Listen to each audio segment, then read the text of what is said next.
Welcome to the Westchester Tea Party Candidate Forum for the 8th District Congressional seat. My name is Mark Haverkos, member of the Westchester Tea Party and a resident of Westchester. What I'd like to do first is open our meeting with a pledge to our flag, which is located over here. If you'd follow with me. I pledge allegiance to the flag of the United States of America and to the republic for which it stands, one nation, under God, indivisible, with liberty and justice for all.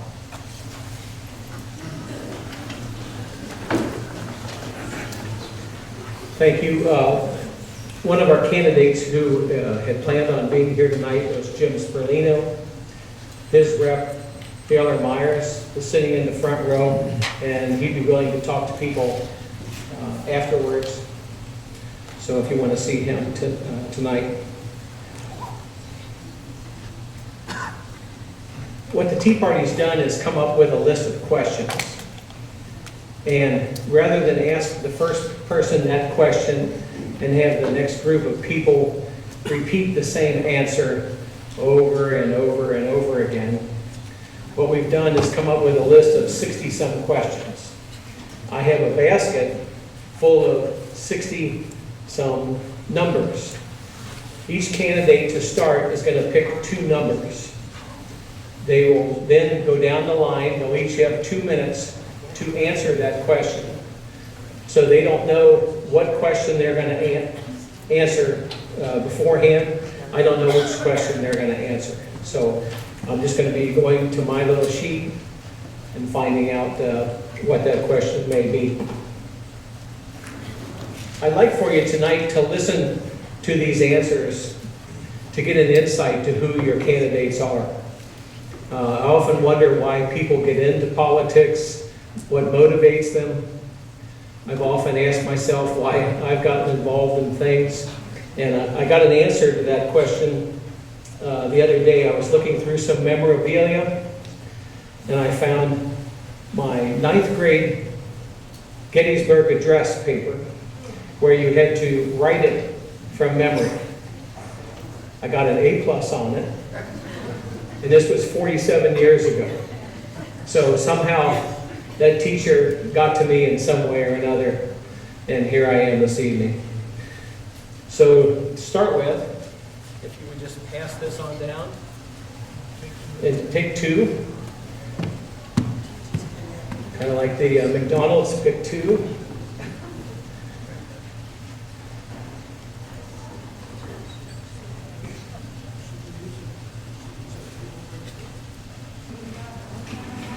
Oh, you can look at the numbers. That won't do you any good until I'm ready to get you.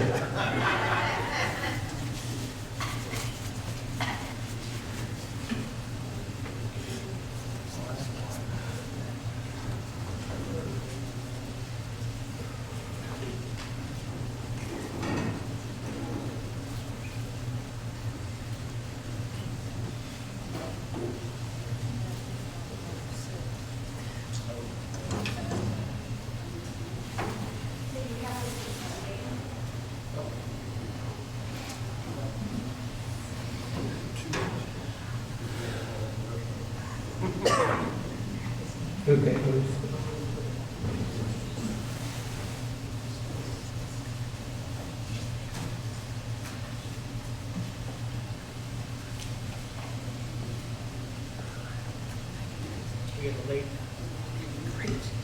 We had a late arrival, so give us 1 second for some prep here.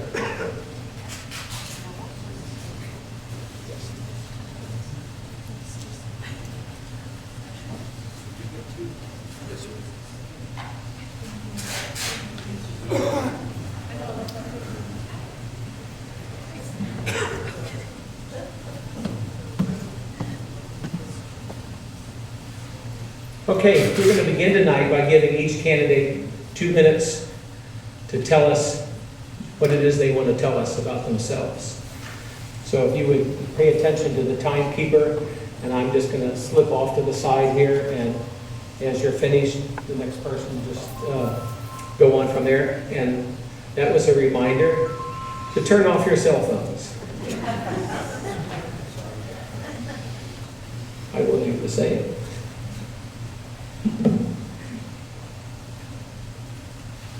Take it. Oh, you know what? I forgot we are high tech.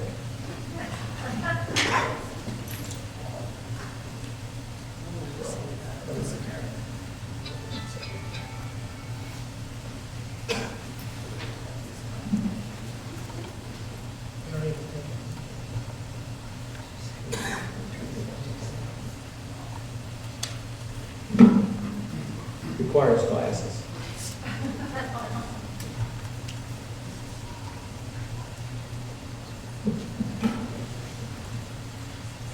Pass that on down. Good evening, folks. My name is Kevin White, and I want to thank the Liberty Group for inviting us down. And thank you to each one of you for coming out and being part of the process. It means a great deal. So I have 2 minutes. I'm going to spend a little bit of time telling you a little bit about my resume, which is the boring part. And then I'll tell you what I intend to do if we are fortunate to be your representative in Washington after the election process runs its course. I graduated in '82 from Beaver Creek High School up in the Dayton area. I went off to Texas A&M and Ohio State for 1 year between those two as a Navy ROTC guy. Then went to Annapolis, graduated, commissioned in 1987. Married my wife of 28 years, Rose, who's also an Academy graduate. We have 5 children, 2 living in Colorado and 3 here in the Buckeye State. We have some grandchildren and also some on the way. I'm active duty Navy and Air Force Reserve, retired combined service at 26 and a half years. I've got 6 tours in the global war on terror, deployed overseas in all of those theaters of operation, about 1,000 combat flight hours as a tactical airlift pilot flying C-130s. As a former manager of an international paper company, Fortune 500 company as a first line supervisor, etc., kind of a jack of all trades. I own my own business with my wife Rose in New Carlisle. Homestead Feed and Supply. We like to say if it eats, we can feed it. And I worked in Worcester City government as a volunteer unpaid member of Zoning Board of Appeals. I worked for Mike DeWine for 4 weeks, 2 in Springfield and 2 in DC in 1986. Now, why am I running and what am I about? Well, I'm a leader in and out of combat, in and off the field. I pay my own taxes. I run that company. I pay the quarterly taxes, the monthly sales taxes. I meet the payroll. And I'm tired of the business as usual. So my platform is on the website, kevinwhiteforcongress.com. There's 10 bullet points in there. I stand for limited government of the people, by the people, and for the people. And the one discriminator I would challenge you on is when I have written anything on any policy, such as taxes. Okay, I'm going to finish here in 2 seconds. My proposals are specific. They're not vague. So thank you for inviting me, and I'll pass the wand along to the next person.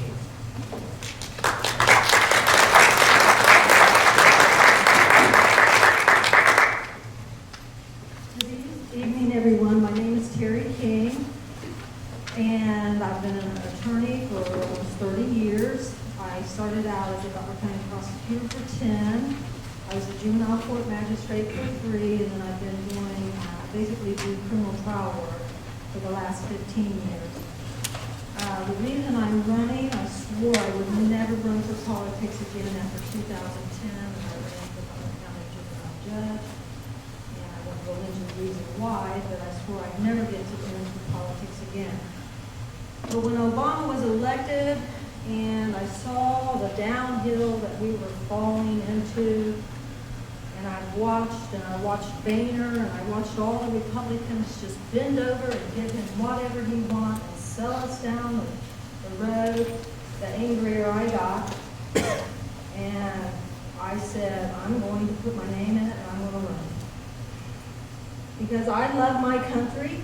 I have 2 children. I've been married 37 years. I have 2 children, 2 grandchildren, and I don't want my children or your children and your grandchildren to have no future in the America that we grew up in.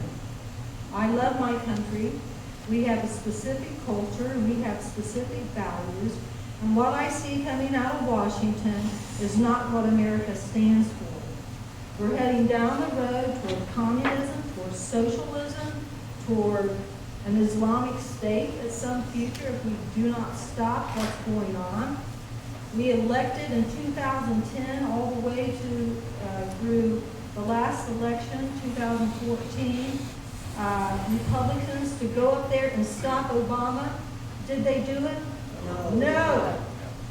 They didn't do anything. They bent over and gave him everything he wanted. And I'm tired of it, and we're all tired of it, and we want our country back. So that's why I'm running. I thank you for listening, and I ask you for your prayers. Thank you.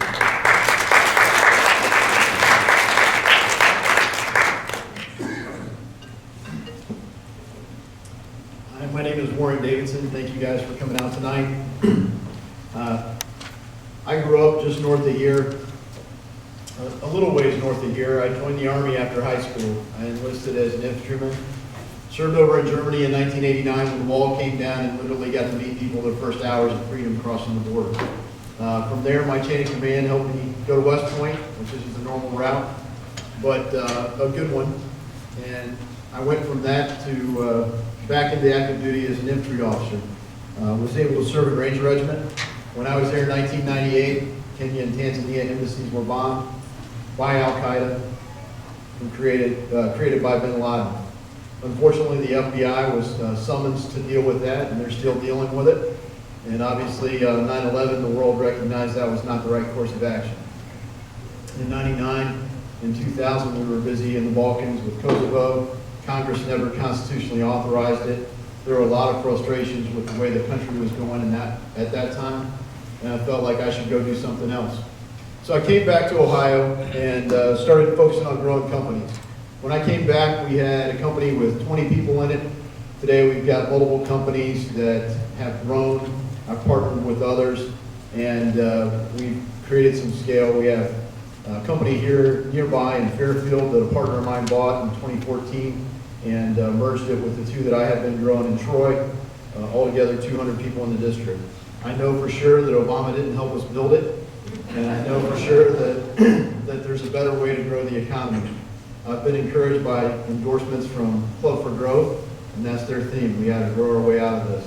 I've been encouraged by endorsements from Jim Jordan, who created the Freedom Caucus, and this week Freedom Works, and Senate Conservatives Fund. The endorsements I really want, though, are you guys. I'm asking you to vote for me twice on March 15th. You can do it legally. It's a vacant seat. So there's a primary for the unexpired term, and there's a primary for the full term. So look for that on the ballot, and I'd appreciate your vote.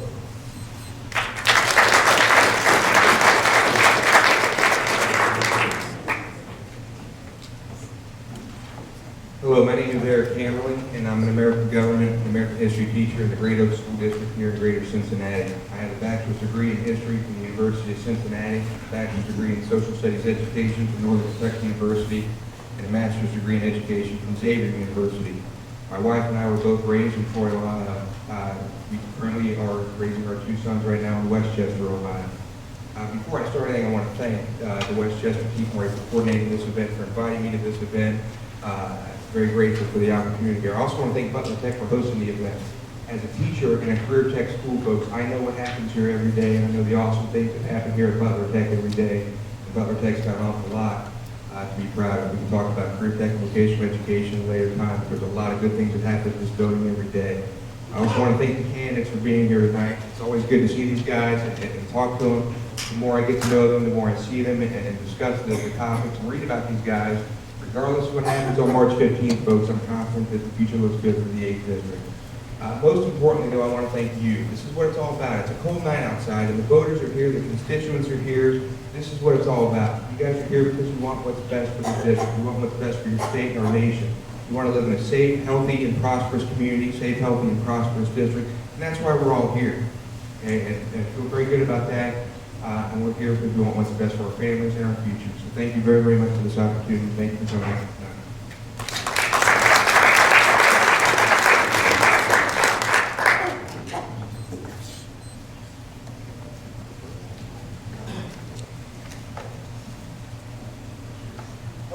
everybody. My name's Amir. I don't do a lot of stuff behind the mic. Please apologize. Last time I did this, I had a complete nervous breakdown, forgot everything. I was rehearsing all day long, and I couldn't read my speech because I was thinking too much. There's a big difference here between me and every other candidate up here. First, I don't have any fancy degrees. I graduated from Corrigan High School. I graduated from the Career Center printing program, which is ironic that I used to love Benjamin Franklin. I thought he was the greatest of our founding fathers. Go figure. I went to Cincinnati State for printing, paid for it. I've been back pocket. I worked third shift at a Mackey Brothers bindery. I worked at the movie theater on second shift, and third shift at Mackey Brothers bindery. First shift for during the day, I went to school. Second shift, I went and worked at the movie theater on Friday, Saturday, and Sunday. I worked at the Corrigan Avenue Big Lots, and I have no idea when I actually slept, but I did. At a certain point, I decided to join the United States Navy. Something that makes me a little bit different from these two gentlemen is I was not an officer, I was an enlisted man. The reason why I joined was the greatest hero of my life, my Uncle Gene, was in the United States Navy. He was a gunner's mate on the USS Iowa and Northampton. Great man. I looked at my sister one night when I came home from work and saw her sleeping on the bed or the couch, and said I feel like I wasn't doing enough for this country, and I didn't know if there was anybody out there who could protect it. There's some crazy stuff going on, as always in everybody's crazy lives. So I enlisted in the Navy. I became a parachute rigger. My job was to keep these two guys from killing themselves, basically. And usually going, you did what? What? Thank you, sir. And then fixing it. I got out of the Navy, came home, went back into printing, tried to go back to school, and basically stuck in printing. I'm here because my girlfriend thinks I'm crazy. But we have a problem in DC. We have a budget that's out of control. I'm out of time. But every issue that I'm fighting for, every issue that you hear me talk about, is because I am directly affected by those issues, just like everybody else that's in the bottom, working class, trying to work their way up. I'm going to get off the stage here and pass this on because apparently they're going to tase me here in a second. So thank you very much for inviting me, and thank you.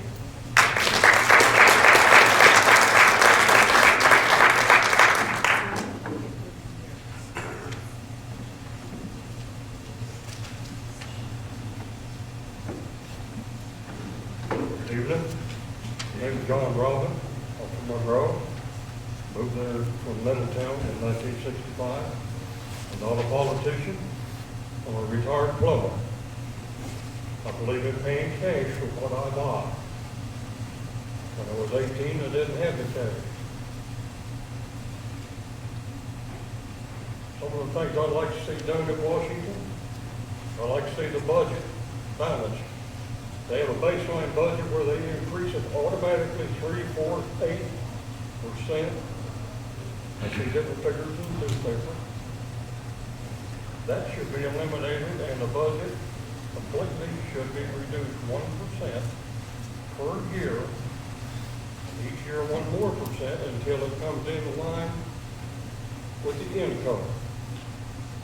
I'm surprised that somebody had to call the 1-800 number on the members of Congress for child abuse. They're not only spending my money and your money, they're spending our children's money, they're spending our grandchildren's money. And there's no reason for it. Things look real pretty out there at the highway. They're doing all the intersections. They're borrowing money to do it, and our children, grandchildren, and their children be paying it back. And they're doing it so that they can get votes from people like you and me. Foreign aid should be reduced 10% a year until it's gone.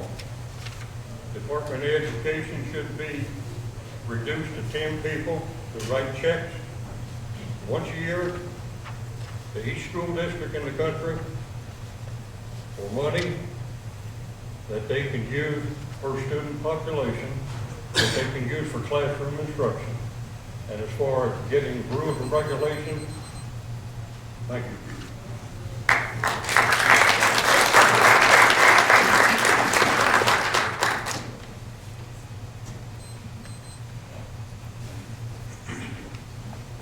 Good evening. My name is George Woolley. I am a Republican candidate for U.S. Congress in the 8th District. And I live in Troy. I'm married. I'm an Air Force veteran where I did receive the Commendation Medal and was voted Airman of the Year 1 year. And I've served in federal government and in state government. I remember one particular gig office I worked at, kind of unpopular with my coworkers when we had a staff meeting, and I said, you know, we're all taking our coffee breaks while the waiting room's full of people waiting to see us, and you know, we have to keep in mind as civil servants that we work for them. That's why we're here. They're paying our salary. We're here to serve them. That's what civil servant means. They're not here to serve us. And I got some pretty dirty looks from my coworkers, but I feel very strongly about that. I care about people. I'm a Christian counselor, a volunteer Christian counselor at the local juvenile detention center in Troy, and I serve on my parish council. And I'm running this campaign, and I want to serve to remove some of the moral rot we have in our country, protect. My first priority is to protect America from its enemies. They're not only without our borders, but they're also within our borders. And we have over 3,000 babies being killed every day in abortion clinics, and we have rot right here in the Republican Party, which I hope I have a few minutes to talk about tonight, where we need to get rid of people who claim to be Republicans but are only Republicans in name only. Thank you for your time. Remember George Woolley on Election Day. Thank you.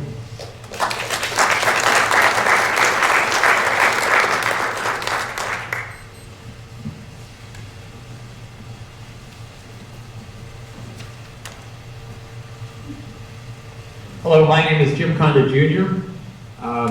I appreciate you inviting me, Mrs. Durr, who tracked us down and kind of kept reminding us, babysitting us, so that we could all get here.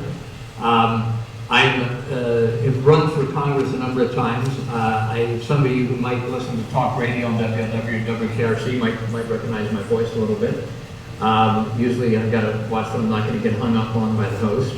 I'm the oldest of 11 children. I have 6 children of my own, my wife and I, and I wanted to, the reason I looked at for Mrs. King, is it Mrs. King or Miss King? I very much appreciated the tenor of your comments, and so you kind of saved me some time because you said it. And Mr. David said your commercials are working. I can tell you, I think you're leading the way in having name recognition, because I see you all the time on Fox. I believe in the kingship of Christ. My Protestant friends might say the lordship of Christ should be over society. But since we don't have unanimity of religious beliefs, then the best we can do is the natural law principles of the Constitution, the Bill of Rights, the Founding Fathers. So that's what we need to work for right now. I'm a founder of a group called Guardians for Liberty, 7 positive principles on the web. Do you remember that they had to change the winner from Romney to Santorum at the Iowa caucus 4 years ago? Anybody remember that? That was my group, Watch the Vote 2012, Watch the Vote USA. We were the ones that forced the Iowa GOP to do that when Edward True, one lone caucus person, came forth and found a discrepancy.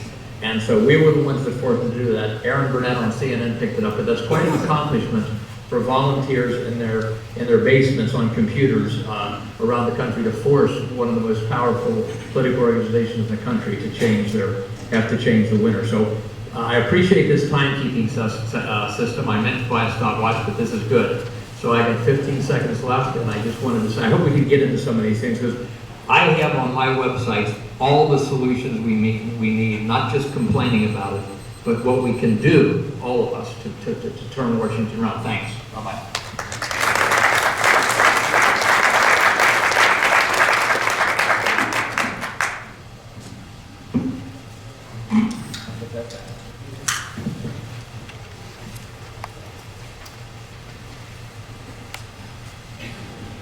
Kevin, if you would give me your first number 5.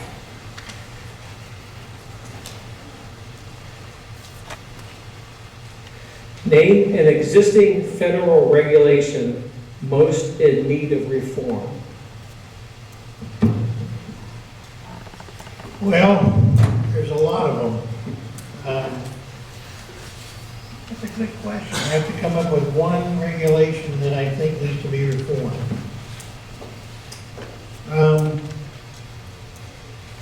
I think that the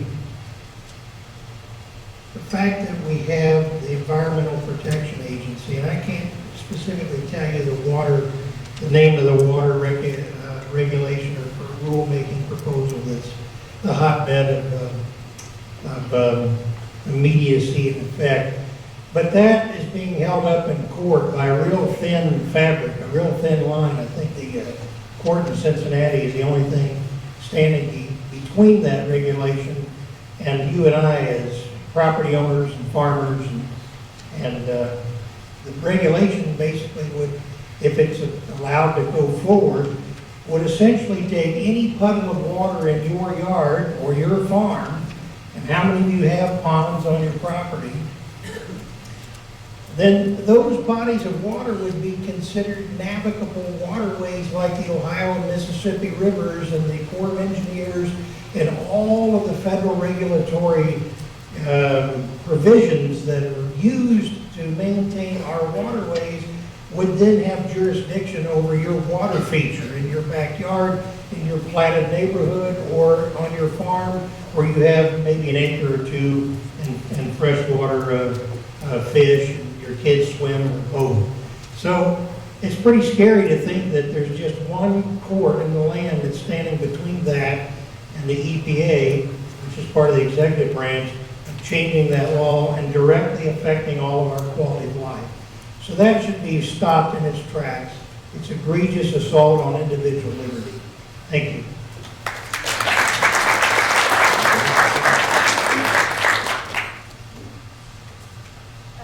Let's see, 62.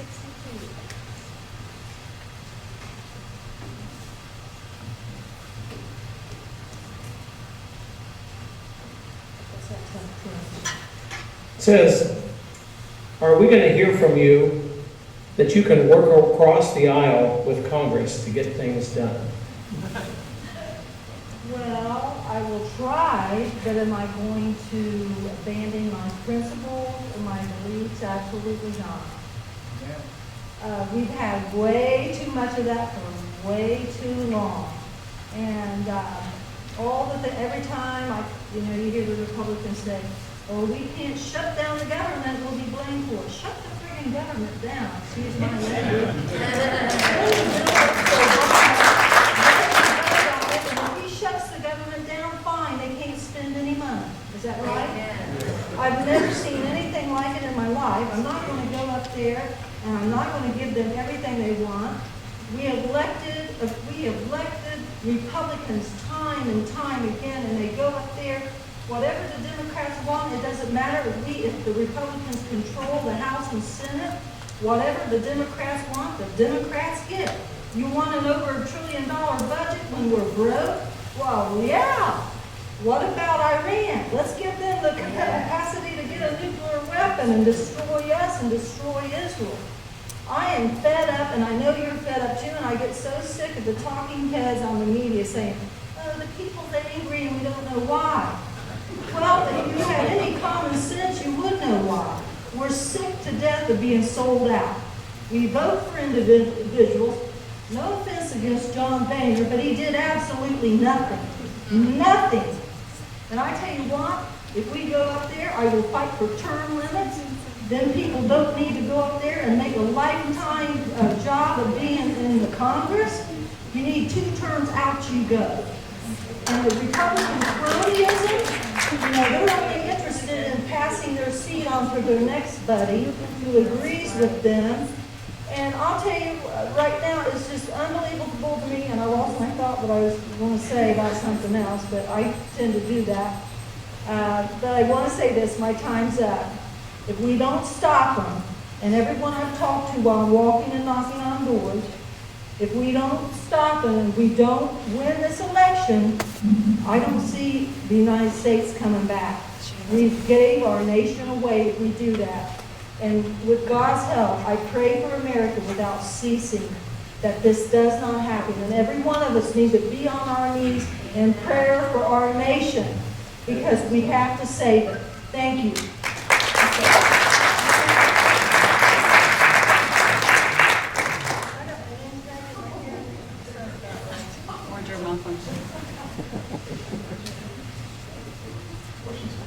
Question 6.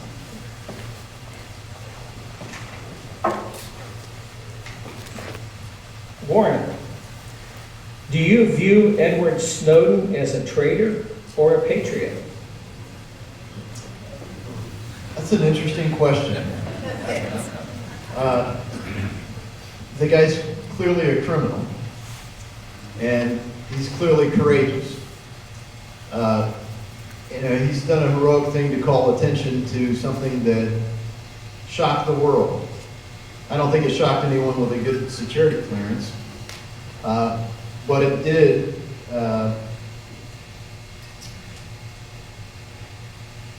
I think the reaction to Edward Snowden highlights why Hillary Clinton should probably be in jail right now.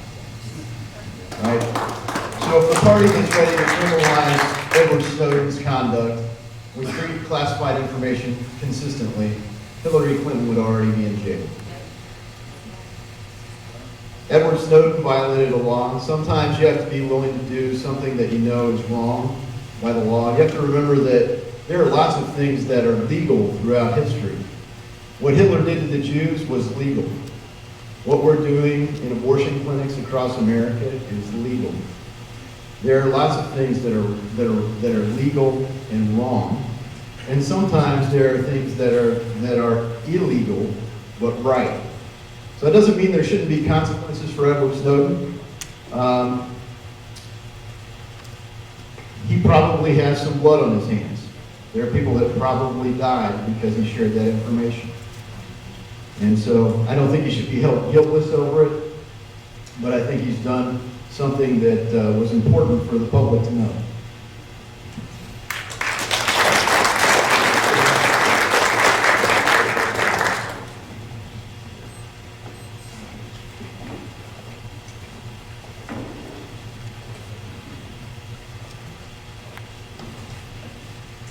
Eric, would you agree to a complete moratorium on all immigration, legal and illegal, temporarily?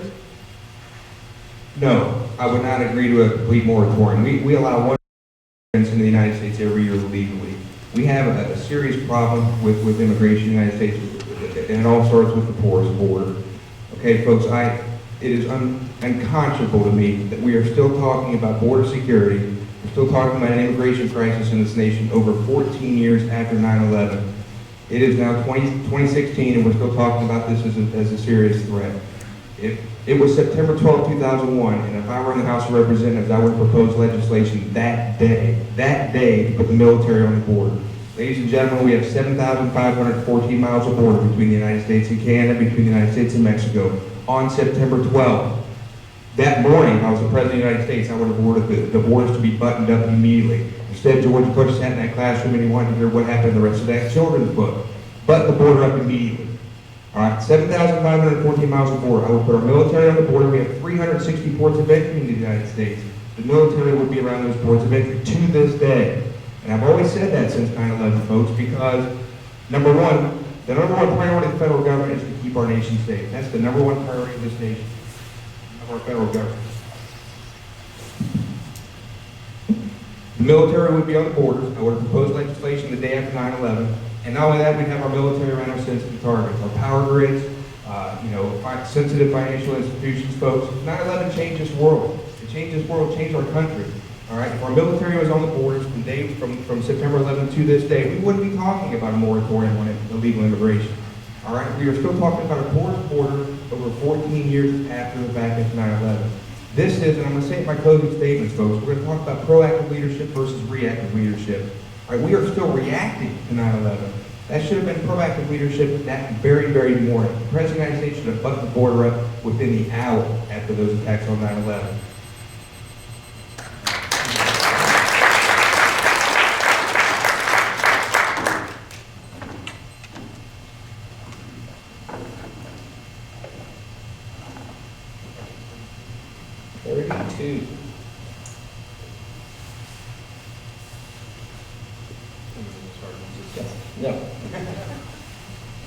Will you vote to stop giving the benefits of U.S. citizenship to anchor babies born to illegal aliens? Not a hard enough. Okay. All right. So I already talked about my military service. I got an interview not long ago. We talked a little bit about something that happened in my service. I have a friend of mine. I remember his brother-in-law's name, which was Rodriguez, and I'm brain farting his name. Knew the family. One day he was telling me about how his mom came here to the country illegally while she was pregnant with him. And that while he went through high school education and did everything, he was helping her become a citizen. When he graduated from high school, she got her citizenship. He loved this country so much, he decided to join the United States Navy, and to pay back the country that gave him so much. He then went and then saved my life. So I hear a lot of people say, let's deport all the illegals, and I think that's because they don't want me running against them right now. But there's a fine line on things. Right now we have the Chinese shipping people over to this country, women over to this country who are pregnant to give birth to children so they can have anchor babies, so that they have some chance at, I guess, running for government. I don't know. There's a lot going on there. It's not an easy thing to talk about. If you come here illegally right now and you're not committing any crimes other than the fact you got here illegally and you're trying to become a U.S. citizen, there's going to be issues with both sides. That you should be able to become a legal citizen if it can be found that you came here for the right reasons. That being said, I live with a legal immigrant, and she has a hell of a firestorm about illegals coming here. So it's not an easy subject to talk about. And again, I owe my life to a guy who is, for lack of a better purpose, an anchor baby. I would like to fix the system. I've got a few ideas of what to do, but again, it's the hot topic. I'm glad I got the easy one, aren't you guys?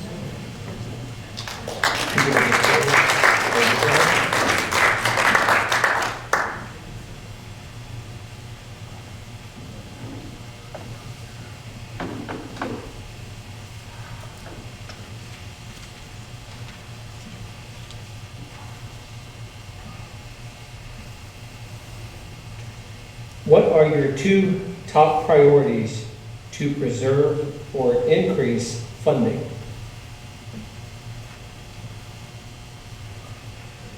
Top priority. The first one is balance the budget. Without a balanced budget, you can't raise enough money to pay. The second one is balance the budget. There's no way you can raise quite enough money to pay what the politicians want to spend. You can't do it at home. I can't do it. They throw money away. They have things they call too big to fail. Like Solyndra, they give them $500 million. And the federal government said, now if you go bankrupt, we will be the last creditor in line. So when they went bankrupt, the people that ran the company walked away with the money, and the taxpayers picked up the $500 million. And that is criminal. That is something that the prosecutor should have went after. So if we don't balance the budget, you cannot raise enough money to pay what the politicians want to spend in order to buy votes. And that's exactly what they're doing with the money. Thank you.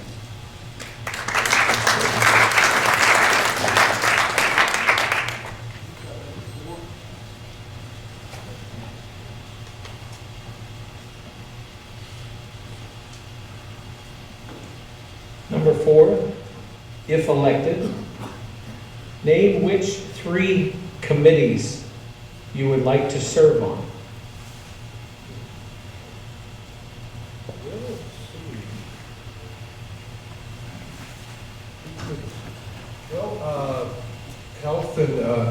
Education Committee, do all I can to defund Planned Parenthood and ensure that life, liberty, and pursuit of happiness is guaranteed to everyone, including the preborn babies and the elderly, which is also targeted for euthanasia, I believe, with the Obamacare. Another committee, I would like to be on the Military Defense Committee and make sure that we don't commit ourselves to troops on the ground just yet. I think we need to support the Saudi coalition against ISIS and even the Russians. If they're willing to fight and die for against the ISIS people, then there's one thing we learned in Vietnam. It's that you can't fight somebody else's war. Once we turned over all the military material to the South Vietnamese, they folded in about a week. After 52,000 Americans died in that war. So we can't fight other people's war. That's a regional war over there. Let's see, a third committee, social welfare committee, to make sure that we have some kind of, I think we need to boost our unemployed, give them opportunities to find work, kind of like FDR did, with maybe some government-sponsored work programs to kind of like a glorified Job Corps that we have right now, but make it a little bit more serious and include adults. Job Corps is kind of aimed at the youth right now. So we obviously need some help. We've got a much bigger unemployment program than the Obama administration is admitting to right now.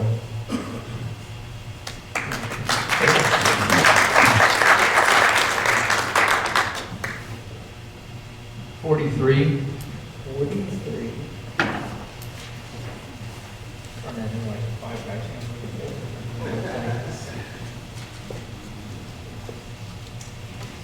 What would you eliminate in order to move Congress back to enumerated powers? I guess you're talking about enforcing the 10th Amendment. But what would have to eliminate a lot of the laws that are on the books. I mean, you have an incredible amount of laws that have been passed that are against the 10th Amendment, which said all power should be with the states unless they're specifically given to the federal government. So, for instance, I tell you, I am with, in principle, the Bundy family out there. I mean, I would not recommend it going in with five people with guns against the United States military. But the federal government has, for instance, owns 90% of the land in Arizona. And so the point is, when you're opposing a crime, you can't be a criminal. And there's so many things right now we have to take a stand on somewhere. Somebody's got to take a stand somewhere. And the powers running this country, which are basically the Goldman Sachs, the Federal Reserve Board, the international banks are behind both parties. What John Boehner went to Muller High School, I went to Xavier. It isn't like John Boehner went up to Congress to sell us out, which he did. But it isn't like he went there. He went there and he ran into the shadow government, what I would like to call it. Somebody would say, don't use that, call whatever you want. Wall Street and Goldman Sachs and this type of a group, the people that are running our country. And they got our congressmen, except for Ron Paul and former Congressman late Jim Traficant, they got them selling us out week after week after week, okay? So it's so many things. The IRS shouldn't be operating the way it is. The Federal Reserve shouldn't be operating the way it is. There would be a complete overhaul of everything that's happened. But you need congressmen to go up there who understand what they're going to run into when they get there, or they get co-opted like John Boehner and John Kasich. Thank you.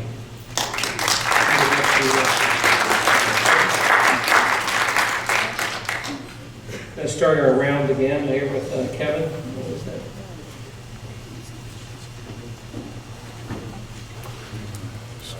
Yeah. I don't like to laugh. Special interest groups, lobbyists, and pressure groups exist in every aspect of society and are very influential in politics. How would you handle the pressure of these groups when they seek your vote for an issue that benefit only a segment of your constituency? That's a good question. Right now, the only special interest in my campaign is my wallet. So I don't have anybody looking to bribe me to do anything for them in Washington. Like Terry said, on my website, I've got a set of core beliefs. And then I've got specific policy documents that tell you how I would execute or propose reforms to actually translate ideas and rhetoric from the vague to the achievable reform itself. The generic answer for your question is special interests and lobbyist groups. That's part of the free speech that's protected under the Constitution, whether we like it or not. One thing that I think the Congress could attempt to do that would possibly change the complexion of special interest groups is campaign finance reform. I mean, we got 13 citizens and 2 politicians in this race, and I commend the citizens for running, of which I'm one. But the system is not set up for any of the 13 to win. It's favored heavily toward the constituents of the establishment and those folks to win. The voters say they want change, they're mad, they're upset, they're frustrated. We are responsible for the problem because we hold the power who vote. It's us. You can't blame a lobbyist for the problems of the country. At the end of the day, it's my problem, your problem. We did not cast the votes for the right people. It's not that hard. Bold leadership is required to combat big problems. I'm a proven leader. I will not cave in to special interests, and I will pay the price if necessary to stand on what I believe in. Thank you for the question.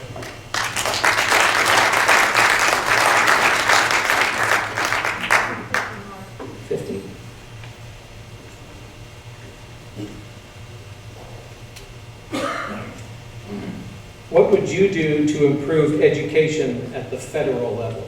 I'd get rid of the Department of Education.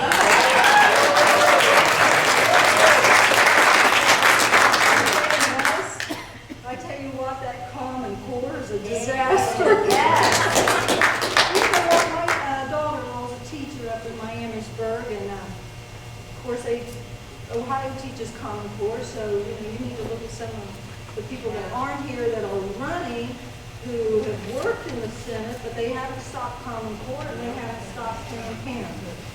So, she's a teacher. They spend 1 month on teaching Islam. 1 entire month on teaching Islam. They don't even mention Christianity or Judaism or Hinduism or Buddhism or whatever, but they do spend a month on teaching Islam. I think the federal government needs to get out of our business and they need to get out of our education system. They're dumbing our children down, and they're brainwashing them. Have you ever seen Water's World when he goes out and talks to the college students? Can you believe these young people that have not a clue in the world? I mean, it's crazy. They don't know what's going on. They've grown up in a generation where they've been told at school that they're owed something, that you don't have to work hard to get anywhere in life, that someone will give it to you. Then they go to college and they have leftist professors feeding them this crap that socialism, communism, and all that is great. Well, it's not. And we need to return education to the states, and we also need to give the parents, we spend on average $13,000 per child, give it to the parent, let them send it to the school, their children to the school they want. Then public education would have to compete, and you see people, our children getting smart and not dumb again.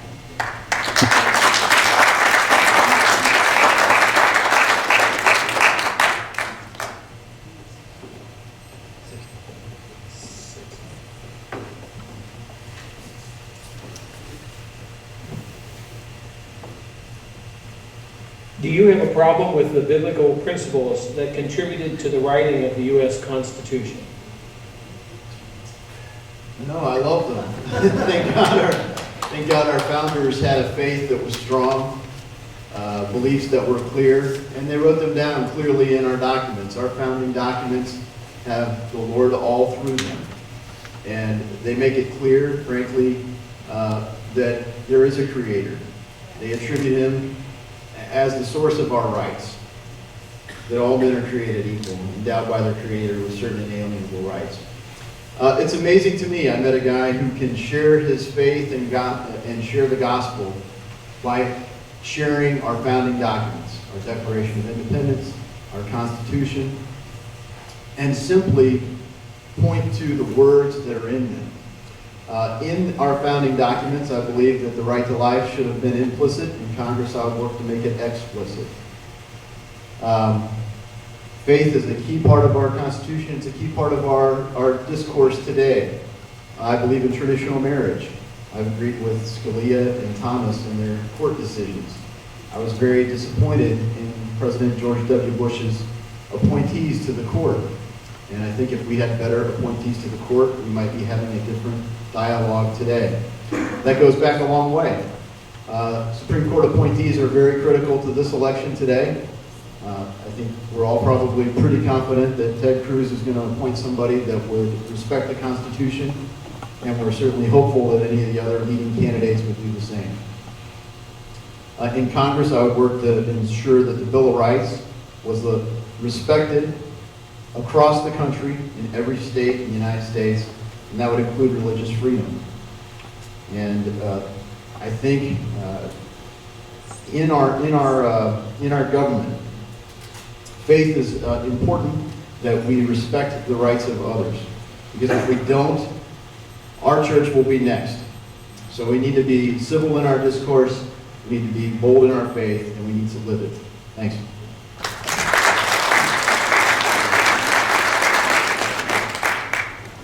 I have a comic on my computer that has a picture of the signing of the Declaration, and the caption at the bottom says, "Do you think we should add something in case the people elect an idiot?"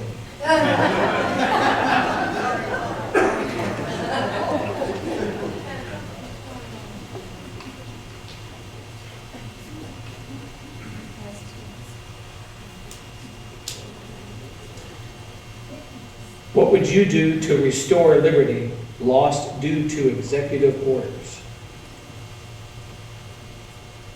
It's clear at this point that the president hasn't stayed within his parameter of power with these executive orders by bypassing Congress.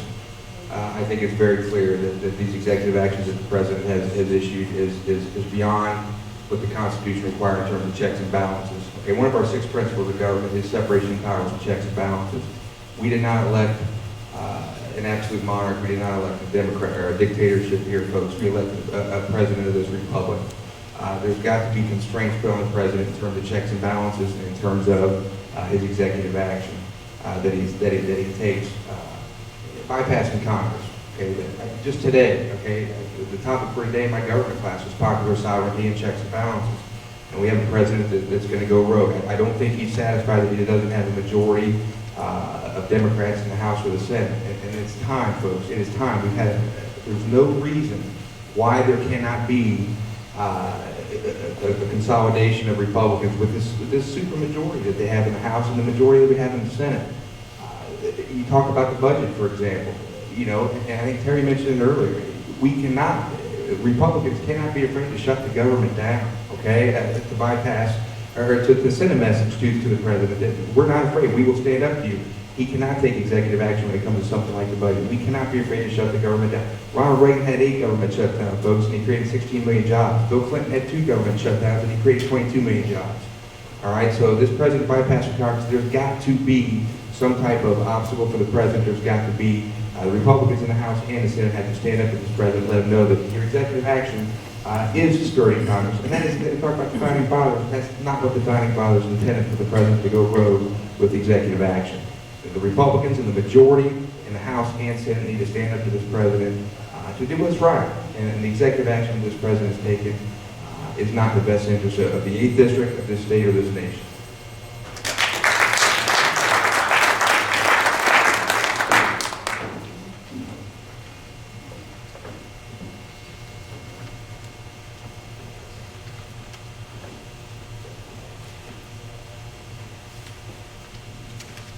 I feel like they're coming up for punishment. What programs costing more than $1 billion per year, that's probably all, would you vote to eliminate entirely in order to balance the budget?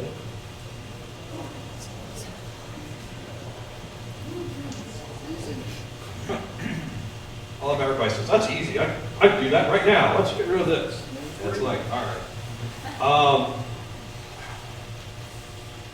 billion a year.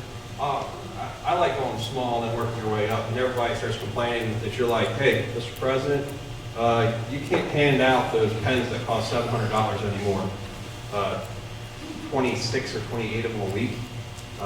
Between Obama and Bush, it's over $7 million. I would put a cap on how much a pen could cost they're going to give out.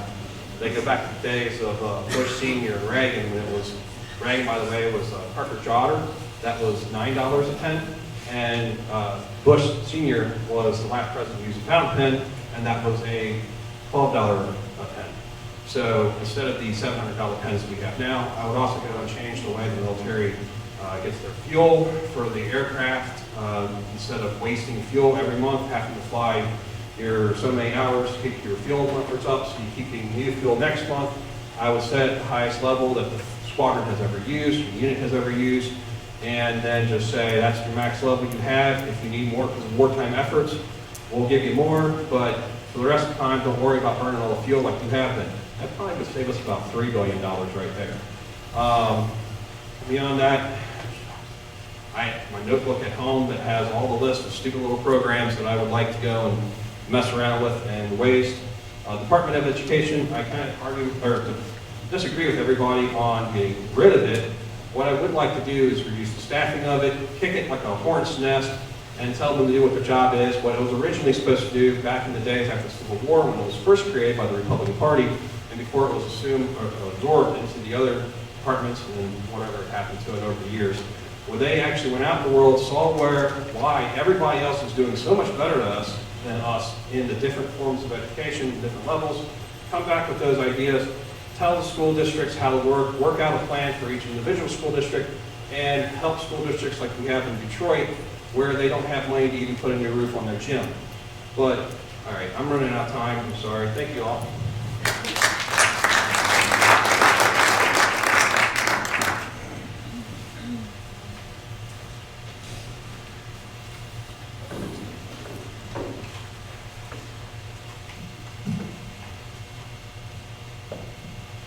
Do you believe Social Security reform is necessary? And if so, what changes would you support? Social Security needs to be reformed. It needs to be on a paying basis.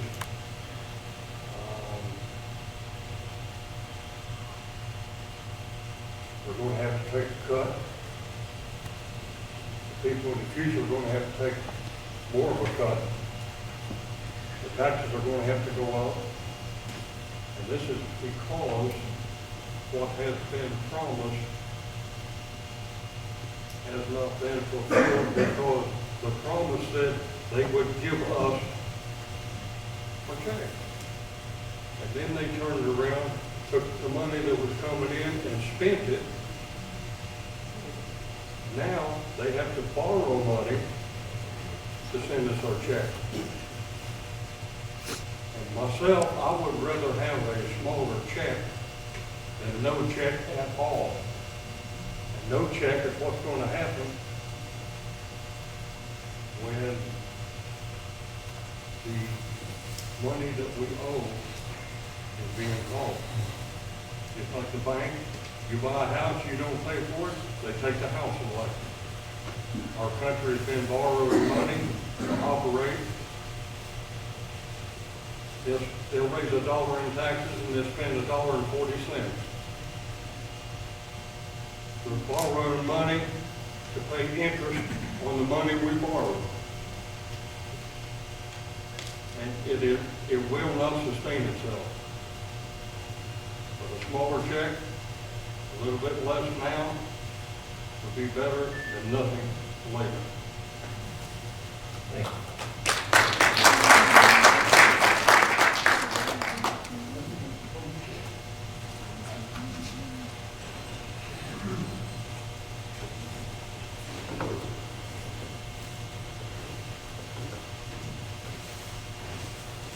along these similar lines. What are the two top areas to cut in the federal budget? We're going to cut a lot. The $20 trillion national debt is catastrophic. I've read reports that economists say that we can't pay that back. It's too much. I agree with Terry King that the Department of Education definitely has to go. I believe a lot of entire departments need to go. We need to simplify our government. The smaller the better and more efficient. The IRS needs to be changed. I think it's 75,000 pages of tax code. That needs to be simplified. I think simple flat tax and then a graduated consumption tax should replace the IRS. I think that when you make things more complex, especially in the government, it costs more. So we need to simplify the government. I would urge that we have a sunset commission set up, working every day, every work day, to just look at all the current laws on the books and retire a bunch of those that no longer apply or can be modified to be simplified and be more efficient. Department of Commerce, I've heard, would be a good place to eliminate. I'm sure there's entire departments that can be merged with the other departments and just totally eliminated. We do need to downsize the government in every way, in every fashion. The national debt is crazy, too high, and it's going to be catastrophic for our country. It has to be addressed, and I don't believe we need more taxes. We need less government.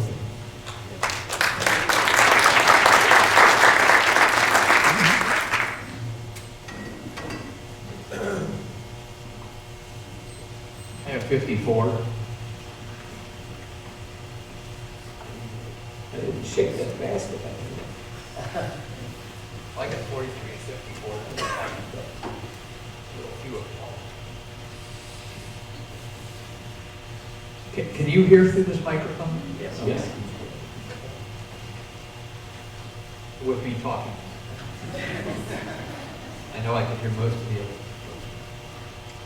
There are now supporters in the House and Senate endorsing a designation of the Muslim Brotherhood as a foreign terrorist organization. Would you endorse designating the Muslim Brotherhood as a terrorist group? Well, that's not hard, yes. But, and this is where I may lose everyone here, what we need to designate as a terrorist group is the many agents of Israel throughout our federal government. And excuse me, with respect, I disagree. That did 9/11. 9/11 was not done by 19 kids that got on a plane and outsmarted our establishment. It was done by remote control planes run from agents of Israel inside our federal government. So what I want to do is, and what came from that is endless war in the Middle East, 50 years, Henry Kissinger's man said the day of 9/11, and encroaching police stayed here at home. So when you bring up terrorism, it's okay to bash the Quran and the Muslims all day long, okay? I'm running to get messages through radio ads to the public. I'd like to win, but I mean, I don't want to say that I'm the odds-on favorite. But I want to get messages to the public to wake up the country as to what is going on. And if we keep being fooled by the news media, run by that Goldman Sachs crowd, and if you want me to get more specific, I will, but you probably don't want me to get more specific of who owns all of our big media. If we keep getting fooled by them or focused on the Muslims only, we will never straighten out this country. I got 30 seconds left, but I want to try to fit this in. We have 2.5 million Muslims that don't believe in our Constitution, but have legally been brought into this country by Congress in the last 25 years. Who controls Congress? And I'll get into this in another. The AIPAC, the American Israeli Political Action Committee, controls Congress. Although Sean Hannity, your rest of them would be fired if they within a week if they said what I'm saying up here right now. Thank you. Would you all like to go one more round? Sure, why not? Just one. We're at 7:45, so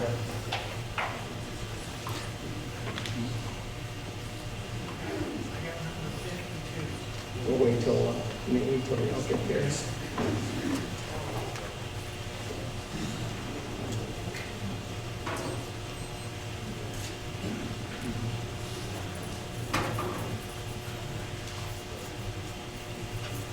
Is it 32?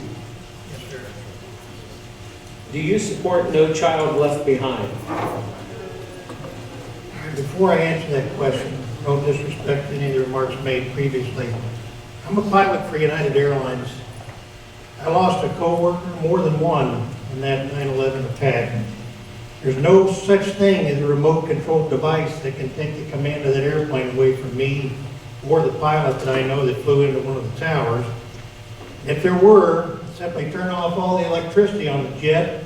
And the 757 is about a 50-year-old airplane with a 50-year-old design, even though they might be 25 years of age in 2001.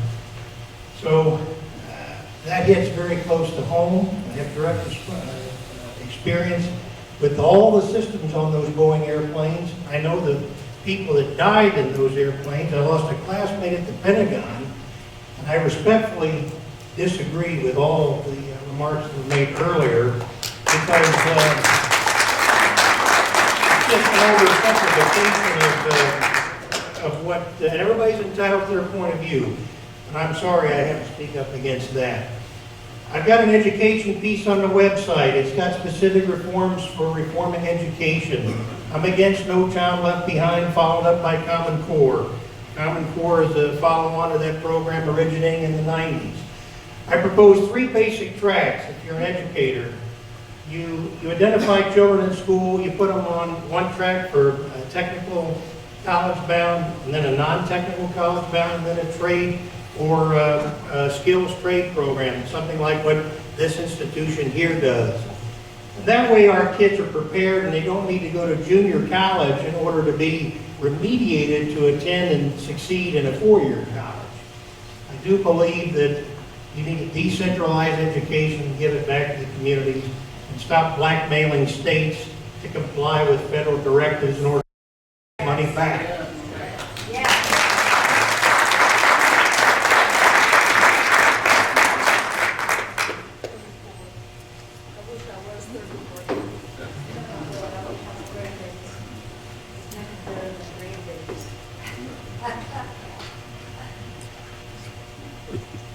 Would you work to stop the State Department and UN from deciding what refugees to bring to this country? And would you support the Resettlement Accountability National Security Act, which suspends the program while the Government Accountability Office conducts an assessment of the security risk posed by that program? Mark, you read that question.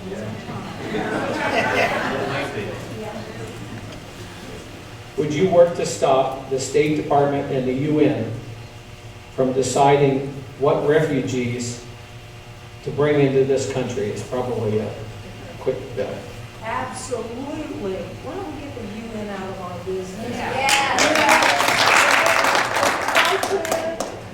I would send the UN over to Saudi Arabia and let them pay for it, and I'd send all the people with it, and I think the United States should get out of it. As far as bringing Syrian refugees here, the ones that I see on TV are all men of military age.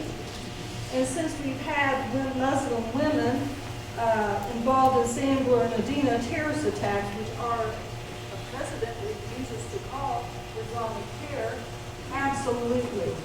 Stop it. We cannot bring any more Muslims into this country unless they swear allegiance to our Constitution and will abide by our laws.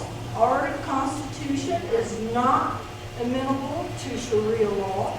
I don't want to live under Sharia law. I don't want my children or my grandchildren living under Sharia law. And my question is, what in the heck is going on in the world where we've got Western governments in Europe, Canada, the United States, everywhere but Israel. I love Israel, God bless him. I got my Christ through the Jewish people. Now, these refugees, we know nothing about them. I feel sorry for them. If you want to give them some aid, that's fine, but they need to stay where they're at. We don't need any more Islamic people here. Have you heard of Afghanistan? Do you realize that there's 37 terrorist training camps set up all over the United States? And yet our FBI, due to the Obama administration, nothing does anything about them? They're allowed to be training with AK-47s? Absolutely not. I don't want any more Muslims coming into this country. I don't hate the people. I pray for them. But lest they're Christian or Yazidis or Hindu or Buddhist or anything other than Islam, no. It's not compatible with our country. They're overrunning Europe. Europe is in a mess. So pray for them, pray for our nation. Thank you.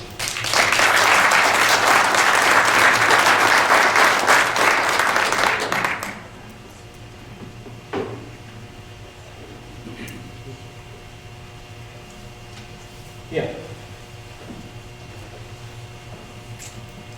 Warren asked me if we had a closing statement, and we will do that after this round is over with. So stick around. You're a number. Oh, sorry, 20. Oh, you just made that up. It is easier.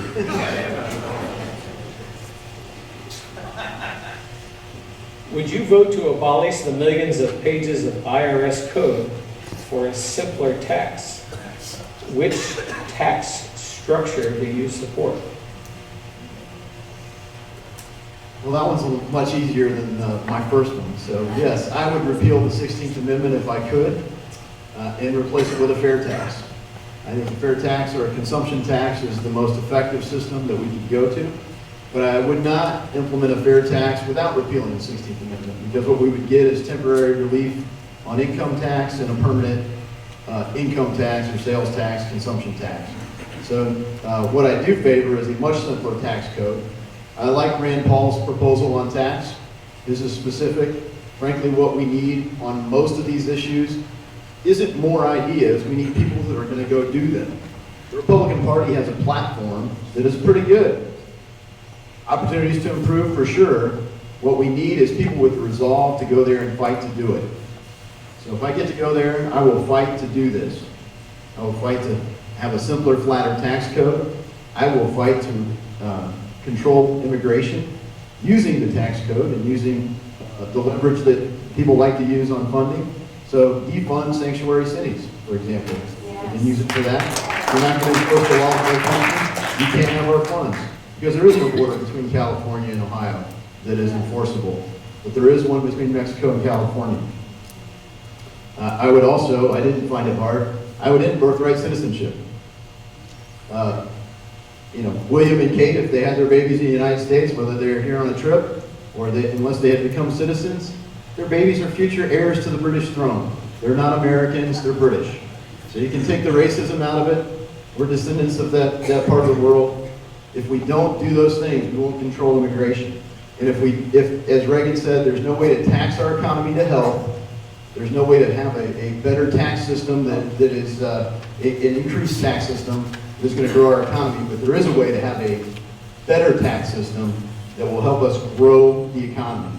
And we need to get very serious about that, and then we can balance our budget.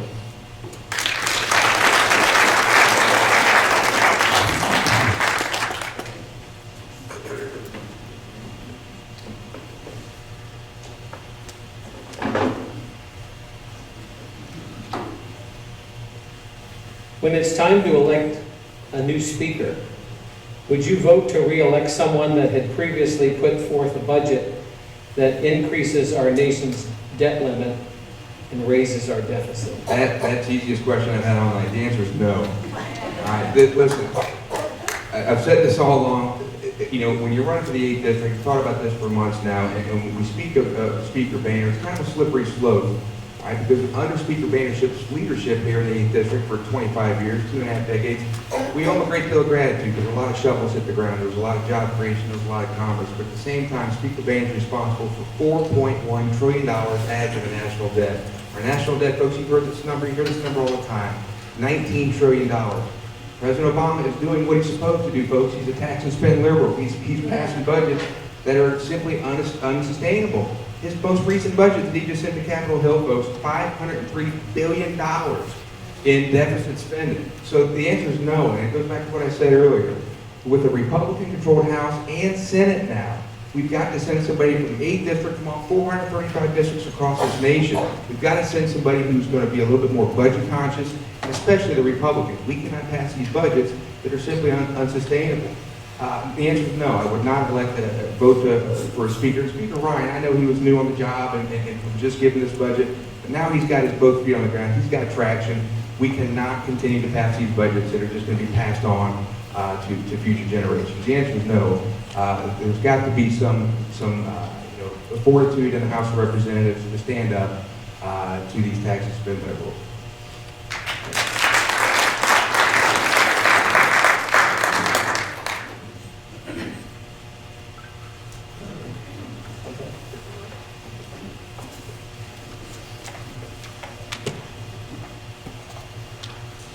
Do you think the founders of our country were wrong when they encouraged religious education to give children a basis in character, integrity, and morality?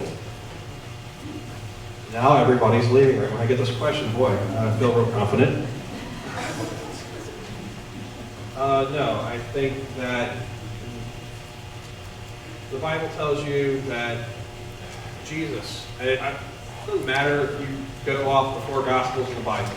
It doesn't matter if you go and you read the other Gospels that some of the other Christian religions go off of. In every book about Jesus, even in the Quran, which talks a lot about Jesus, ironically, Jesus talks about loving everybody, taking care of everybody. That our job here is not to judge, but to take care of.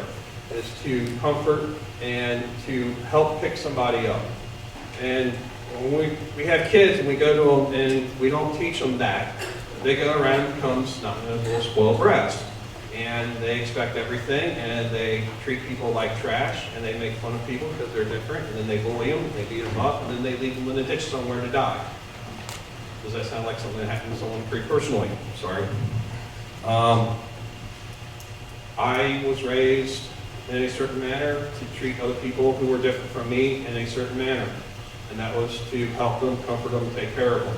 When my girlfriend and I are on the street, we see someone who's hungry, begging for food, we go to McDonald's, we buy a couple Big Macs or double cheeseburgers, we give it to them and say, here. And most of the time, if they honestly are hungry, they say, thank you, God bless you, and that's it. Right now, we're in an era where kids don't know what it means to be kind, loving, or caring. They're spoiled, snuffing little brats. I have a friend of mine who's got one of those kids. But it's important for our kids to know these things. I mean, I don't know, I never was given the chance to really raise my kids right. One of them was taken away way earlier, and the other one, her mom put her up for adoption. I got to see her many years later. She at least was raised with those kinds of thoughts. She was a loving, wonderful kid for as long as I got to know her. So yes, we should all teach our kids those kinds of things.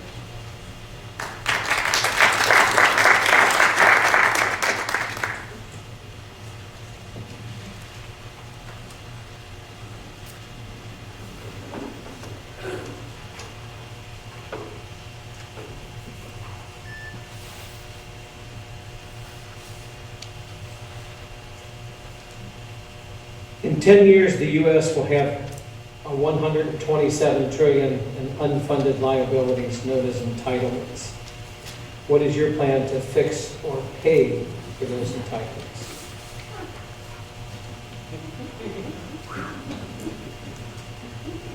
That's a lot of money. Every bit of it's going to come from our children and our grandchildren. Unless we balance the budget and reduce what we have promised to pay. There's no other way to do it. And we could take everything everybody has and not have enough money to pay these bills.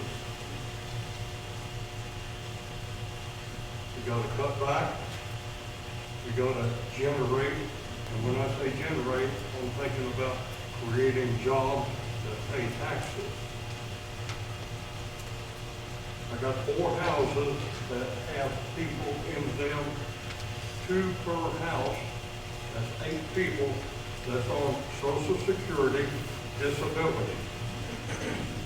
Every one of them is considerably younger than me. Several of them have went on since the hard times hit. We just keep creating.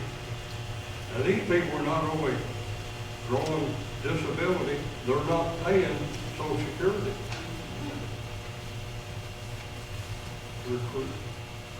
Day after day, they're creating more entitlements, and it has to stop.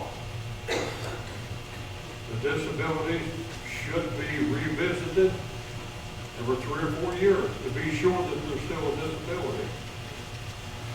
And the government should get out of the way of business and industry with the rules and regulations and let them produce products, services, and jobs that will pay, and then we will have more money to help reduce some of these expenditures that we're going to have.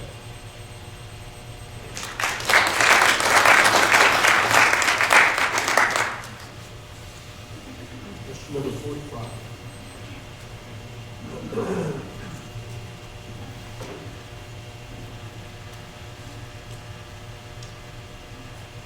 Will you oppose or support any proposal for a national constitutional convention? Well, I support it, but I'm a little worried. I support it mainly because Mark Levin, I listen to him every night on the radio, and he thinks it's a great idea. He's a constitutional lawyer, smart guy. My concern has always been that the other side would have some influence on rewriting our Constitution. That would be a disaster. But it seems to be the general consensus by many conservatives that it's high time that we spell out some specifics in a revision of the Constitution to ensure that we don't have a runaway Supreme Court that enacts laws separate from the Congress, which is it's Congress's job to write the law. And then we have a president that has certainly abused his power. And so these things perhaps should be spelled out more specifically in a constitutional convention to make it clear that we definitely need a separation of powers and that the government should never overstep its bounds. I do want to make sure that before I would vote for that constitutional convention, that there would be some kind of safeguards to make sure that I wouldn't go into it with the liberals being able to have a great deal of influence on our Constitution. They've ruined our country enough and everything they've done. So that would be my concern. But yes, I would support a constitutional convention if we can ensure that the conservative point of view will prevail.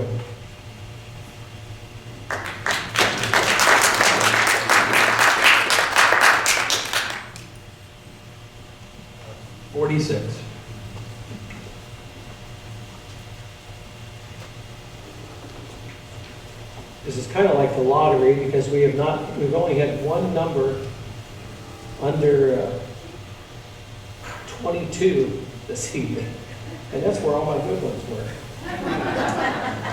Pick whatever you want. Yeah.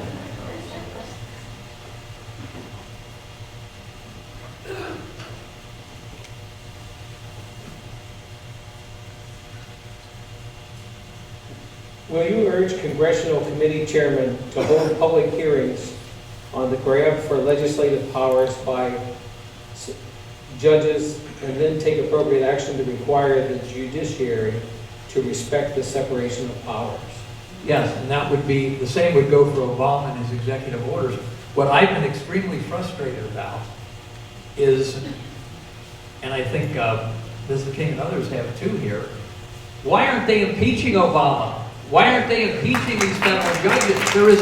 There's laws that allow impeachment. You'd think that, and again, I wasn't trying to pick on Boehner and Kasich over the other 400 congressmen or so. I mean, I'm not doing anything personally against them. I don't even wish they stubbed their toe. But they went up there and they sold us out. Objectively speaking, most of the Congress has voted for things that are against their oath of office. No, I would heavily ask everyone that's got the authority to move into impeaching Obama, or any president that does what he's doing, trying to legislate, impeaching the judges, the federal judges. I always say the only place there's more criminals than the people on the federal bench and the judgeship is in prison, because they've done so many criminal things. So, not all of them, of course, but so many of them. Since I still have some time, I don't come here to primarily to shock people or to say things that are going to get you mad.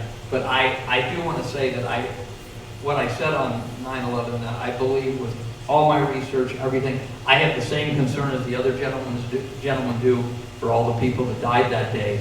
But our country is going to go downhill, continue to go downhill, if we don't realize that we're in the death grip of these international banks. We're in the greatest age of plenty in history. More products can be made right now, tens of thousands of factories than ever before. We have a cash shortage. There's $6 trillion less cash in the pockets of the people than needs to be. And maybe in another statement or closing statement, I'll talk about the unfunded liabilities, because it's not as bad as you think, as long as we have the goods and services to back the money up.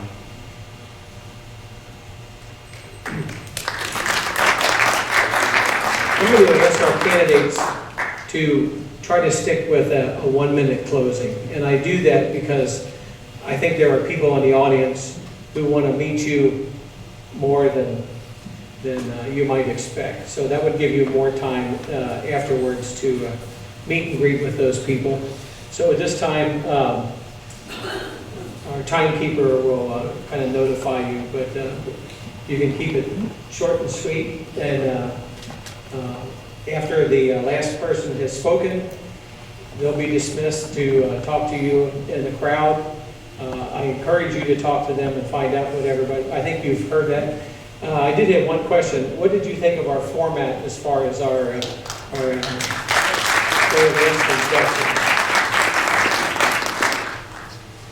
take it away. Again, thank you for inviting us down. 1 minute's not enough time to tell you much of anything.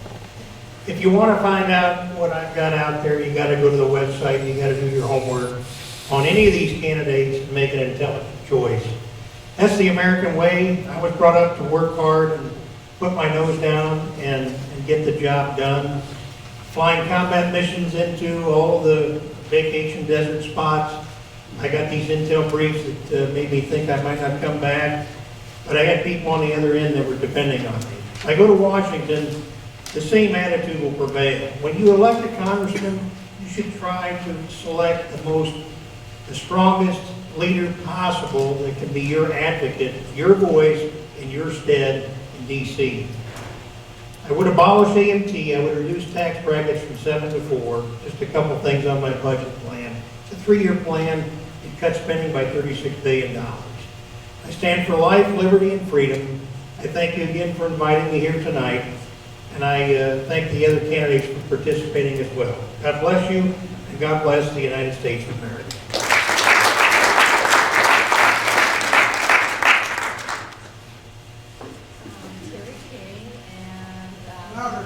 Okay, sorry. I normally have a big mouth because I'm a child here. I normally do things off the top of my head, but I did bring some notes so that I won't forget what I normally forget. If the Republican Party is not going to represent the American people, then maybe it's time for a new party. Our future is at stake. Our children, our grandchildren, our future is at stake. If anyone would have said that Obama could do what he's done in 7 years, I'd say they're crazy. But the man doesn't love America. In fact, I think he hates America. He's trying to destroy our military. He's cut it in every way, shape, or form. He gives money to every foreign enemy we have instead of our veterans and taking care of our veterans and our military. And for once, we need to put America first and the American people first. And that's what, if I get elected, I have no money, I'm not asking for money, but if I go to Washington, I will fight for the American people, and I will do what you want me to do, not anyone else. Thank you, and God bless.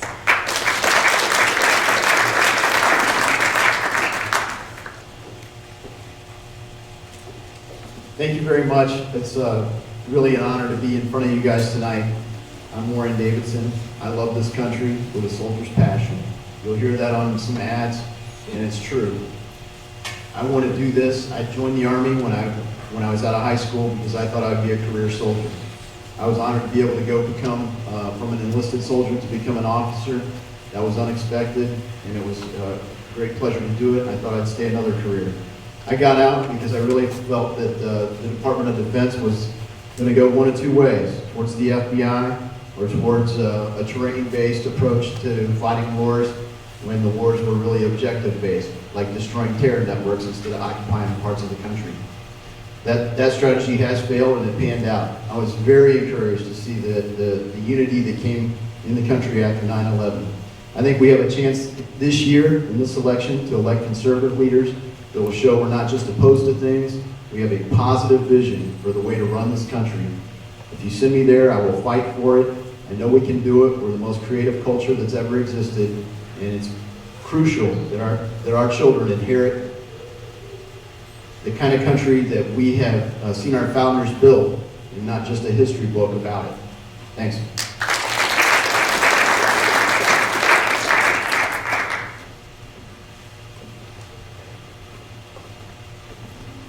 My name's Eric Hammerly.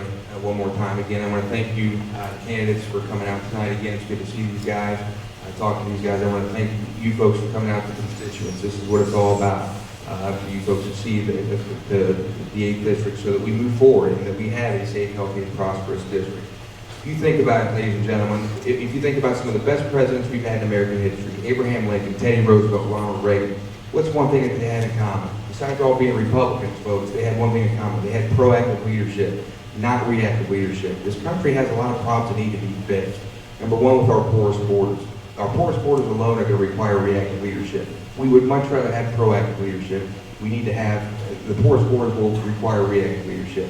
The way we treat our veterans, folks, our VA needs to be reformed altogether. I know we have veterans up there on the stage. These are our heroes, folks. They need to be taken care of. They need better treatment. They need better respect than what we're getting right now. We have deficits that are out of control. These deficits are out of control. Now require reactive leadership. We're in a better position when we have proactive leaders, and that's what you need to think about on March 15th, who you're going to send to Washington, D.C. Thank you for having me, and I appreciate it very much. Thank you.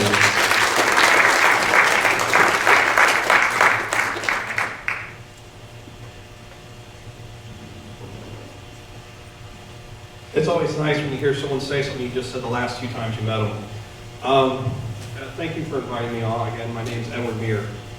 I just want to say, when it comes up here in March, we don't need a leader, a fighter, a warrior, a teacher, preacher, or any other silliness. We need a maintainer, a maintenance person, a person who's going to go somewhere and fix things. All my life, since I was a kid to now, my job has been to go out and make something work. That's what we need. We got enough people in D.C. who think they're leaders. We got enough people in D.C. who think they're fighters. They go there, and they put up a wall, and they say, no, I want my way, and then they cry. We need a guy who's going to go up there, it's going to work on fixing the problem. I'm not going to be the happy. No one's going to like me in D.C. No one really likes me now anyway, so that's okay. I'm going to go and change things up. Congress can't go fly back and forth home, go back and forth home in Congress 3 times a week and have it paid for out of the taxpayer's pocket. You've heard me talk about the pens. I'm not pens. But come this March, we can send someone who's the same as we've always sent. We can send someone who spends their day in a pair of steel-toed shoes, prescription safety glasses, and knows how to fix something. Thank you.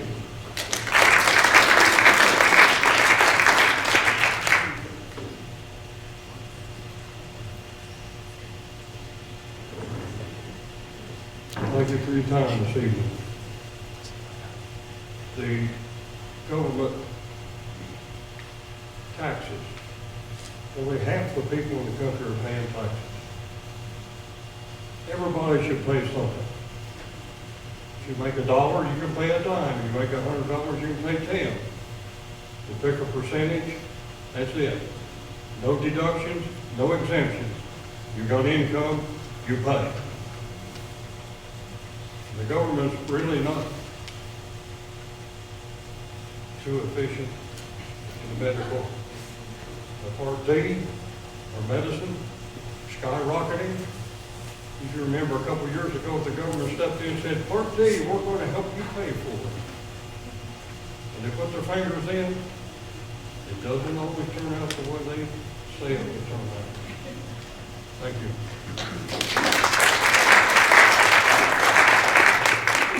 I don't even need to bring God back into our government. The First Amendment guarantees that free exercise of religion shall not be prohibited, which is violated. God is not allowed in the schools, not allowed in the public square. It's a travesty. Atheism has become the national religion, the only one allowed. The other thing that bothers me is that the Republicans are not honoring the platform. We all know Boehner and Speaker Ryan having problems with that. The Republican Party of Ohio, the chairman, is a former lobbyist for the gay marriage initiative. Matt Borges is the head of the Republican Party of Ohio. Our platform calls for honoring traditional marriages, male, female, and yet we are being run by somebody who is a lobbyist for gay marriages. We cannot defeat the liberals if they are running our party. Please look at my Facebook site for more details, and we'll make this country great again. Okay, in 1 minute, I'm Jim Condon Jr. again. I didn't tell you I was an alternate delegate to the Nixon Convention in 1972, a lifetime ago. I went to Save University, got a degree in Latin, Greek, philosophy, everything you can't make a living with. In 1974 was in printing and now telecommunications. The 5 issues you'll hear from me, I have to mention abortion this time because it doesn't get any worse than what Planned Parenthood's doing has been exposed. God will not bless a nation that has a government sanction of killing of unborn children. But my 5 issues you hear are media control, who controls the media in Hollywood. I probably don't even have to say it. It's not the Arabs, it's not the Germans. 9/11, who did it? Please go to Let Freedom Ring 2016. It kind of rhymes. Let Freedom Ring 2016. Look into it for yourself. Computer vote fraud has to be done away with. We got to get a hand-counted vote. Go to openlettertodonaldtrump.com. That's openlettertodonaldtrump.com. Our website, Network America, teaches people how to do precinct, and that's how we take back the country. And how we fix money is on letfreedomring2016.com. Thank you, timekeeper. Thank you, moderator. And I don't know who I give the microphone to now. Okay.